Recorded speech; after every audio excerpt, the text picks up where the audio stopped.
दोस्तों स्वागत है आप सभी का बायोलॉजी के जबरदस्त क्वेश्चनों के साथ। दोस्तों फर्स्ट क्वेश्चन आपके सामने दिख रहा है यहाँ पे। अंडाणु का निर्माण मुख्यतः कहाँ होता है? दोस्तों आपके सामने ऑप्शन है गर्भाशय, अंडाशय, योनि या अंडवाहिनी। मेरे भाइयों आपको जबरदस्त वीडियो इस पे जो है कि मिलने वाली है लगातार फटाफट, तो आप लोग प्लीज़ इस चैनल को सब्सक्राइब करके वीडियो को लाइक दोस्तों ज़रूर कर दीजिए। चलिए इस क्वेश्चन का फटाफट आपको आंसर हम बता देते हैं। तो जैसा कि दोस्तों अंडाणु का जो निर्माण होता है मुख्यतः कहाँ होता है? तो जैसा कि दोस्तों वो होता है अंडाशय में होता है। कहाँ होता है? अंडाशय में होता है। यानी कि देख सकते हैं जो अंडाशय ऑप्शन नंबर ए बी है, इस जो है कि इसमें सही हो जाएगा। यानी कि कहाँ होता है? अंडाशय में होता है। चलिए आगे क्वेश्चन समझते हैं, अगला क्वेश्चन को अच्छे से देखते हैं। अगला क्वेश्चन है मेरे भाई, अंडाणु और शुक्राणु का निषेचन सामान्यतः कहाँ होता है? देखिए क्वेश्चन है कि अंडाणु और शुक्राणु का जो निषेचन होता है सामान्यतः कहाँ होता है? आपके पास ऑप्शन है गर्भाशय, अंडाशय, अंडवाहिनी और योनि। तो मेरे भाई अंडाणु और शुक्राणु का जो निषेचन होता है वो आपको हम बता देते हैं कि जो होता है कहाँ होता है। चलिए देखते हैं। तो ये होता है अंडवाहिनी में होता है। कहाँ होता है? अंडवाहिनी में होता है। अंडाणु और शुक्राणु का जो निषेचन होता है मेरे साथियों होता है अंडवाहिनी में। कहाँ होता है? अंडवाहिनी में होता है। तो आशा करते हैं कि इस क्वेश्चन को भी आप लोग अच्छे से समझ गए होंगे। चलिए आगे देखते हैं। अगला क्वेश्चन है, और भ्रूण का विकास कहाँ होता है? बताइएगा इसका आंसर फटाफट। अपने माइंड में सोचिए, भ्रूण का विकास मुख्यतः कहाँ पे होता है? ऑप्शन है अंडाशय, अंडवाहिनी, गर्भाशय, योनि। तो मेरे साथियों जो भ्रूण का विकास होता है वो कहाँ होता है? तो इसका जो सही आंसर हो जाएगा मेरे दोस्तों वो हो जाएगा,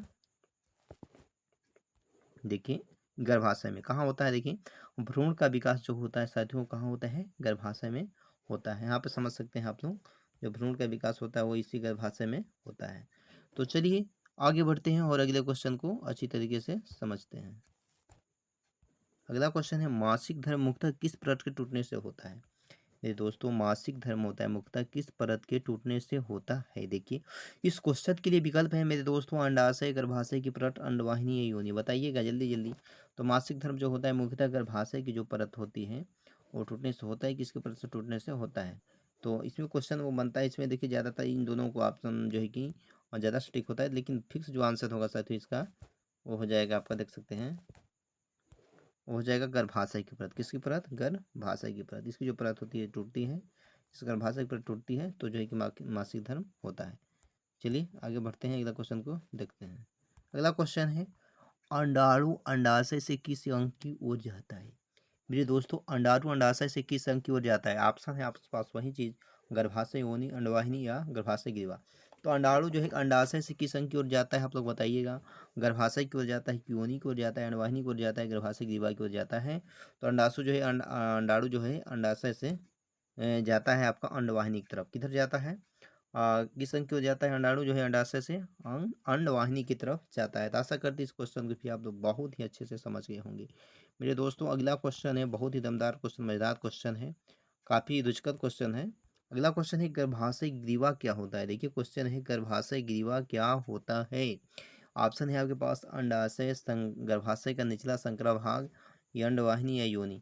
जैसे गर्भाशय ग्रीवा क्या होता है? तो गर्भाशय ग्रीवा जो होता है वो क्या होता है, इसको आप लोग फटाफट बताइएगा कमेंट बॉक्स में। तो देखिए जो गर्भाशय ग्रीवा होता है वो होता है गर्भाशय का निचला संकरा भाग। जो ग्रीवा होता है गर्भाशय का निचला संकरा भाग। गर्भाशय का निचला संकरा जो भाग होता है वही क्या होता है? गर्भाशय ग्रीवा होता है। तो चलिए आशा करते हैं कि आप लोग इस फिगर के माध्यम से भी बहुत ही अच्छे से समझते होंगे। तो चलिए आगे हैं। प्रसव के समय शिशु किस मार्ग से बाहर आता है? देखिए प्रसव के समय शिशु किस मार्ग से बाहर आता है? अंडवाहिनी से बाहर आता है कि मूत्र मार्ग से बाहर आता है कि योनि से बाहर आता है, गर्भाशय से बाहर आता है? तो मेरे साथियों जो इसका आंसर हो जाएगा, प्रसव के समय शिशु जो होता है वो योनि से बाहर आता है। प्रसव के समय जो शिशु होता है किससे बाहर आता है? योनि से बाहर आता है। तो चलिए आगे बढ़ते हैं, अगला क्वेश्चन देखते हैं। अगला क्वेश्चन है मेरे बाबू, महिला में, देखिए महिला में एस्ट्रोजन हार्मोन का प्रमुख निर्माण कहाँ होता है? महिला में जो एस्ट्रोजन हार्मोन का प्रमुख निर्माण कहाँ होता है? अंडाशय में होता है, गर्भाशय में होता है, अंडवाहिनी में होता है, पिट्यूटरी ग्रंथि में होता है? किसमें होता है? फटाफट आप लोग आंसर कमेंट करते जाएंगे। तो महिला में जो होता है एस्ट्रोजन हार्मोन का प्रमुख निर्माण साथियों, उसको चलिए देख लेते हैं। महिला में एस्ट्रोजन का जो होता है निर्माण, एस्ट्रोजन हार्मोन का निर्माण होता है साथियों, वो होता है अंडाशय में होता है। कहाँ होता है? अंडाशय में होता है। ऑप्शन नंबर ए सही हो जाएगा। महिला में एस्ट्रोजन हार्मोन का जो प्रमुख निर्माण होता है वो होता है अंडाशय में। चलिए आगे बढ़ते हैं, अगला क्वेश्चन है मेरे साथियों, दमदार क्वेश्चन है, क्लिटोरिस। देखिए क्लिटोरिस क्या है? क्लिटोरिस क्या है इसको बताइएगा आप लोग, अगर जानते होंगे इसके बारे में। तो क्लिटोरिस क्या है? ऑप्शन है आपके पास अंडाशय, योनि, बाह्य जननांग का संवेदनशील भाग और गर्भाशय। बताइए क्या होगा इसमें? आपके सामने बहुत ही आंसर है। क्लिटोरिस जो होता है क्या होता है, तो क्लिटोरिस जो होता है साथियों बाह्य जननांग का संवेदनशील भाग। देखिए बाह्य जननांग का क्या होता है, संवेदनशील भाग को ही क्या बोला जाता है, क्लिटोरिस बोला जाता है। चलिए अगला क्वेश्चन को अच्छे से समझते हैं और देखते हैं मेरे भाई। अगला क्वेश्चन है नाभि नाल का मुख्य संबंध किससे है। देखिए नाभि नाल का मुख्य संबंध किससे है, तो नाभि नाल का मुख्य संबंध किससे है। ऑप्शन है आपके पास भ्रूण और प्लेसेंटा, अंडाशय, योनि, गर्भाशय की दवा। बताइएगा इसका आंसर। भ्रूण और प्लेसेंटा होगा, अंडाशय होगा, योनि होगा, गर्भाशय की दवा होगा। तो जो नाभि नाल का मुख्य संबंध है साथियों वो होता है भ्रूण और प्लेसेंटा से। किससे होता है, भ्रूण और प्लेसेंटा से होता है। नाभि नाल का मुख्य संबंध किससे होता है, भ्रूण और प्लेसेंटा से। आगे बढ़ते हैं, अगला क्वेश्चन को देखते हैं मेरे बाबू।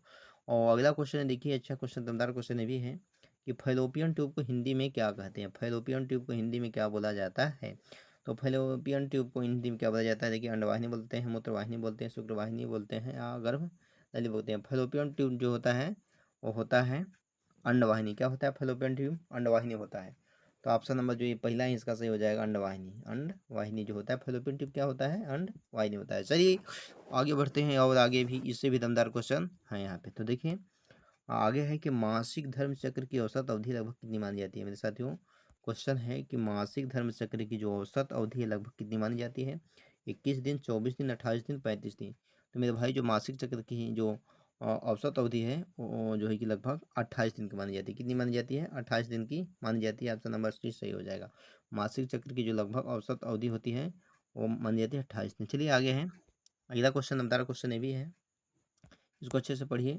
अंडोत्सर्जन क्या है, यानी अंडोत्सर्जन का मतलब क्या होता है।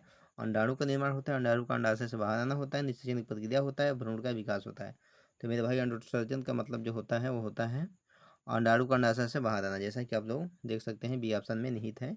यही जो सही हो जाएगा, अंडोत्सर्जन का मतलब अंडाणु का अंडाशय से क्या होना, बाहर आना। चलिए आगे बढ़ते हैं, अगला क्वेश्चन है दमदार क्वेश्चन ये भी है। मेरे भाई अगला क्वेश्चन, दमदार क्वेश्चन देखिए ये है, गर्भाशय का मुख्य कार्य क्या है। आप लोग बताइए इसका आंसर। गर्भाशय का मुख्य कार्य क्या है, अंडाणु बनाना, हार्मोन बनाना, भ्रूण का विकास करना, दूध बनाना।